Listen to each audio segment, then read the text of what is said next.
Great, great. Yeah, we've accomplished quite a bit since we last presented. Yep, yep. So I appreciate the opportunity to be here. So my name is Michael Nelson. I'm the CEO of Intrommune Therapeutics.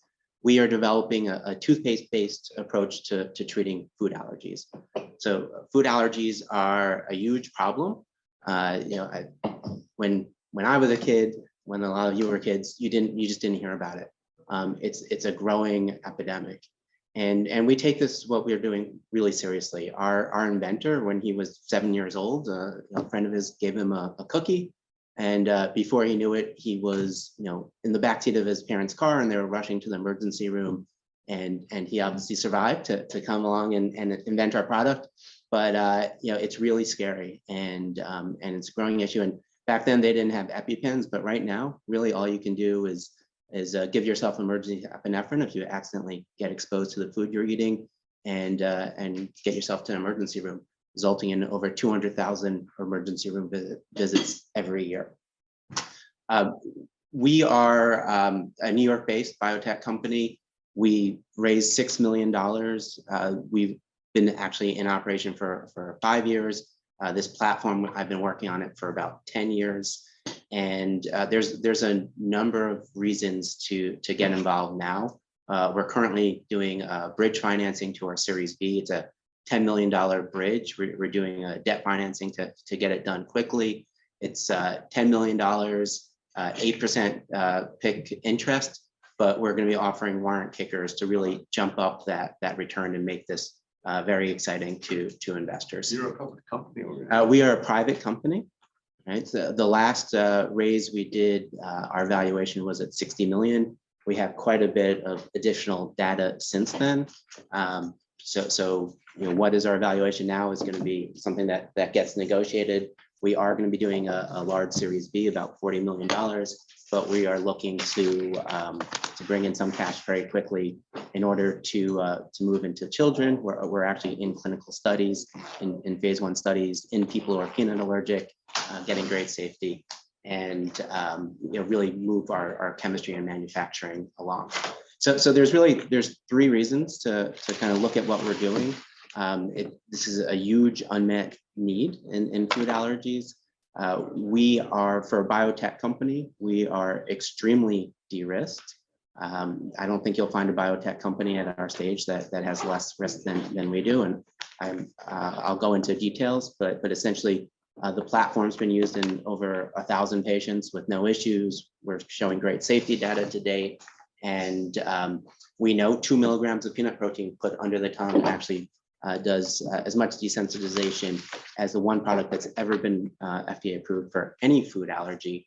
And that company actually got bought for $2.6 billion, yet they cause quite a bit of anaphylaxis and need for emergency epinephrine. So if you don't mind going to the next slide. There's actually probably 2 slides because we got our out there. So the next, yeah. So our mission is to develop safe and effective options for individuals suffering with food allergies so that they and their loved ones can live their lives without fear.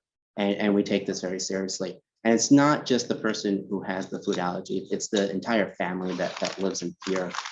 You have clinical evidence that parents of people with food allergies actually have higher blood pressure. So it affects everyone. Next slide, please. What we do is really very elegant. We take the proteins that people are allergic to. So initially, it's going to be peanut proteins.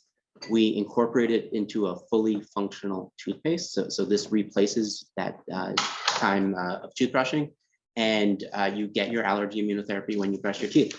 This is really important because we know allergy immunotherapy works if you do it consistently. And the one thing that 98% of people do every day is brush their teeth. And we actually also see when you're brushing for a therapeutic purpose that you tend to brush for longer as well. Next slide, please. So food allergies are a rising concern. As I mentioned, you're hearing about it much more and more. There's 32 million people in the United States with food allergies. Again, it's not just the 32 million people with food allergies, it's their entire family. Worldwide, there's about 250 million people. The total cost just in the US, just for children of food allergies is 25 billion. There's 9 foods, so our pipeline is laid out in front of us. I mentioned peanut is our first one. Product 2 is going to be a multi-allergen toothpaste. 9 common foods cause over 90% of food allergies. So that's our pipeline. And right now, really, the only thing you could do is avoidance. You try not to eat it. You accidentally ingest it. You give yourself epinephrine and you get to an emergency room. Our first product being peanut allergy, what it does is it targets the oral cavity, which is a natural classroom. And can you do the next slide, please? Really a natural classroom for the body of where to learn what to react to. Right where food wells is right where toothpaste wells. That's where the body's learning, about proteins and foods from outside sources. So we know, I mentioned 2 milligrams of peanut protein delivered to the area under the tongue. Works as well as the one product which has you actually eat peanut protein. That's the one FDA approved product. We contact 12 times the surface area. We contact about 16 times the concentration of the oral Langerhans cells. Those are a type of dendritic cell that reach up and pull the proteins into the lymphatic system, and I'll go through that. But we also have a number of other advantages. We could get our dosing much higher. We actually have FDA authorization to go 60 times higher than that. We don't think we're going to need to go anywhere near that. So we're counting more surface area, more optimal parts of the mouth. We could get our concentration higher. You learn from a very young age to spit out toothpaste, so you're avoiding a lot of those adverse events. And then we have the built-in adherence. This is something that people do every day. Next slide, please. I'm going to go through these next ones pretty quickly. So this is a mechanism of action. When you brush your teeth, when you put the toothpaste in your mouth, it liquefies, and the teeth are not reactive. What you're doing is you're just brushing that protein around your mouth. And in that first 30 to 60 seconds, those proteins bind ionically to the surface of the mucosa. Next page, please. So you're really supposed to brush your teeth for about 2 minutes, but everyone, and actually we have shown that people brush for longer when they're doing it for therapeutic purposes, but everyone's like, oh, sometimes I only brush for 30 seconds, 60 seconds. You're still going to get that ionic bonding. And then you get these Langerhans cells reaching up, and they actually pull these proteins. These are very large proteins into the lymphatic system. So they pull themselves into the cell, they start expressing it. Next page, please. So, one of the things and one of the questions that the FDA had is, well, you're brushing your teeth, are you going to cause proteins to go into the mucosa? Because when you brush your teeth, you're actually also irritating your mucosa, even though the goal is to clean the teeth.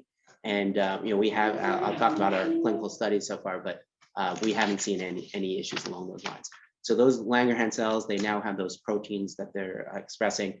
They actually start teaching the cells in the body, at the next page, to differentiate, and they start teaching the body. That's not the next one. The next slide, yeah. They're basically re-educating the immune system, and you get these differentiated T cells, and that's what decreases the allergic response. So this is a desensitization technology. Most people, first of all, if they're peanut allergic, they don't want to be eating peanut butter and jelly sandwiches. The thought of it disgusts them. But what they're trying to do is be able to live their lives. They want to be able to go to a restaurant and not have to worry that they're going to end up in the emergency room. We've got about 7 minutes. Okay, next slide, please. Right, great. So just to give you a sense of why we de-risked, I mentioned that we've used this in over 1,000 patients for respiratory allergies. Each year, there's 100,000 new peanut allergic individuals in the US. So that represents about $1 billion of market share.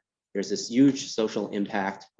There's substantial upside for what we're doing. As I mentioned, one company, $2.6 billion. People don't really want to use it. With potential for licensing, European rights, multi-product for the US. Thank you. Multi-product. It's a pipeline. Product 2 is going to be multiple allergies.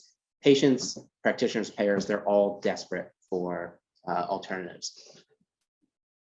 So there's about 6 million people in the US with peanut allergies. 1.6 million of them are children. So this is now digging in to the 32 million people that have food allergies in the US. About 1 million of those children are diagnosed. We estimate that about 700,000 of them will eventually go on therapy. Represents over $7 billion of market. If you just look at the OIT, the one product that's out there, which is oral immunotherapy, which you have to eat. So, we have reasons to believe that we could charge more. I'm not saying that we would, but drug companies pay for you to stay on your drug. We have built-in adherence. Drug companies pay for reduced adverse events. We expect very limited adverse events. And in terms of our IP, we have two patent families right now. We have global IP protection. We have global exclusive rights for all food allergy immunotherapy. It really covers oral care products. Right now we have 35 patents. That number is actually going up. The IP protections through 2034 with certain protections, regulatory protections, we'll push that out past 2040. We are in phase 1 clinical studies. Unlike the typical phase 1 study, we are actually testing our study in people who have peanut allergies. So I'll keep this. Okay. Yeah. So we're actually testing this in people who have peanut allergies. We have finished our first cohort. We've updosed. They go on every 2 weeks, and and they come into the doctor's office. They updose. We haven't seen any unexpected safety indicators. So things are going really well. We're going into our second cohort. We've gone back to the FDA, said, can we go? And as I said, the FDA says you could go 60 times higher than the 2 milligrams. So things are going really well. And the FDA is being very collaborative. We've raised $6 million to date. Here are some of our investors. We have global exclusive rights to omit. We've developed the formulation. Our IND was accepted earlier this year. We're in phase 1B. We will be kicking off a Series B, but right now we're trying to bring in about $10 million really quickly to launch phase 2, to get the CMC going, the chemistry and manufacturing, so that is that 10 million at the Series A valuation or at some kind of a so we're doing it as we're doing it as a note. So it's debt. So you're going up to the top of the capital stack, and then you're going to get warrants at different valuations, and those are going to be negotiated to make sure that it's very attractive. So we're in discussions. So if anybody wants to participate, reach out to us. You'll be part of those discussions. But we're going to make this very attractive to get it done. We really want to get this done before the end of February. Okay, I know I have one question. Yeah, you have a question. Yeah, I've got lots, but I'll limit them. Oh, wait. I have a question. So this is more of a platform. I mean, obviously there's two things here, right? One is that you're handling allergies and using this toothpaste, but actually it's a delivery system as well from a platform point of view. It is. So right now we're doing peanut protein. Product 2 will be multi-allergens. Basically, our pipeline is the 9 top. And what's the valuation on this today? Well, so the last raise we did, we closed at 60 million valuation. Talking to analysts and others, we think our valuation is probably about 85 right now, but it's going to be whatever we negotiate. So the reason why we're doing the bridge is we don't have to negotiate the value. What we're doing is we are we're going to make the bridge very attractive in terms of your top of the capital structure. It is debt. You're getting 8% interest, and then you're getting the warrants to make it very attractive. So I'm gonna let you go, but okay, we just had somebody presenting actually at the same Boston event, and she had sort of a platform for delivery for Parkinson's treatment, right? And I think it was some kind of a rubbing oils or like that. But I'm going to say that her valuation, for a platform delivery of the same technique was about $3 billion. So these platforms are I think high value. Once you have the delivery system in place and you can extrapolate it to other mechanisms. So I think it's an interesting thing that we've seen. Anyway. Yeah, I mean, peanut companies that were in process. There's the one that got approval that 9 out of 10 patients don't want to use their product because of the adverse events.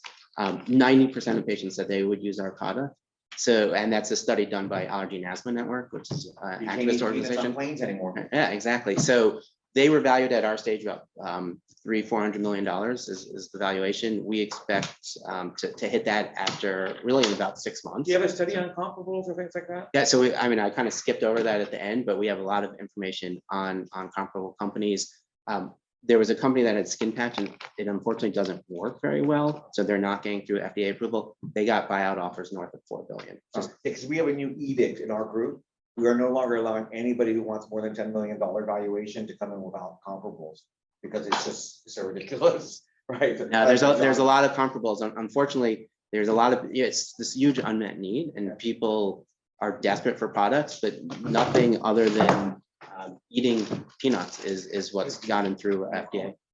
So a toothpaste, I worry a little bit about two things. One is the constancy of dose delivery. Because I mean, brushing your teeth is a capricious thing. I mean, sometimes you brush it for longer, sometimes shorter. You may have, you know, different mouth disorders going on at some point. And in other words, consistency of dose delivery, and this is critical because, you know, there's an allergy involved and some people can get anaphylaxis and what have you. So what two things, and the other thing is the potential for swallowing something. So what distinguishes a toothpaste in which you accidentally swallow some from the oral delivery that others are doing, number one.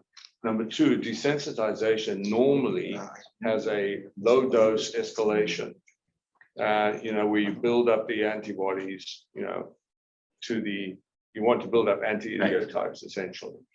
And so why is there no dose escalation in your product, and why, and what kind of efficacy can you hope for if there isn't?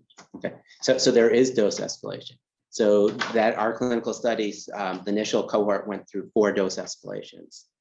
So we started a very low dose, and then buying different toothpaste. And then every 2 weeks you go in you go in your doctor's office, you brush your teeth in doctor's office. If you don't have any issues, you go home, you brush your teeth for the next 2 weeks, you come back to the doctor's office. We're trying to get that up dosing period to be about 3 months. With the one product that's out there, it takes about 6 months. And then you're on the maintenance dose, and for some patients, they will be on it they should be on it for the rest of their lives. Hey, Michael, a bunch of people are asking for your information online. Yeah. So when you finish, can you go over here and log in and send out your? Oh, I will do that. Yes, yeah, certainly. But let me finish answering that question. The one company that's out there it's actually low dose oral immunotherapy. It has you eat 300 milligrams of peanut protein.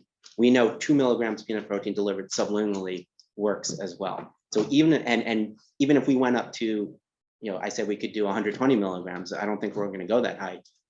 You're still swallowing a small fraction of what you're swallowing with the one product that's been FDA approved. The absorption in buccally would reach levels where you could provoke an well, so that's the phase 1 studies, is how high, what's the maximum tolerated dose, and you know, we think we're going to hit the maximum tolerated dose well before, or it's actually going to be well after the efficacy target. So our goal is to probably get somewhere around 20 milligrams, and we're allowed to go much higher. But the exact efficacy we're going to be demonstrating as part of our studies.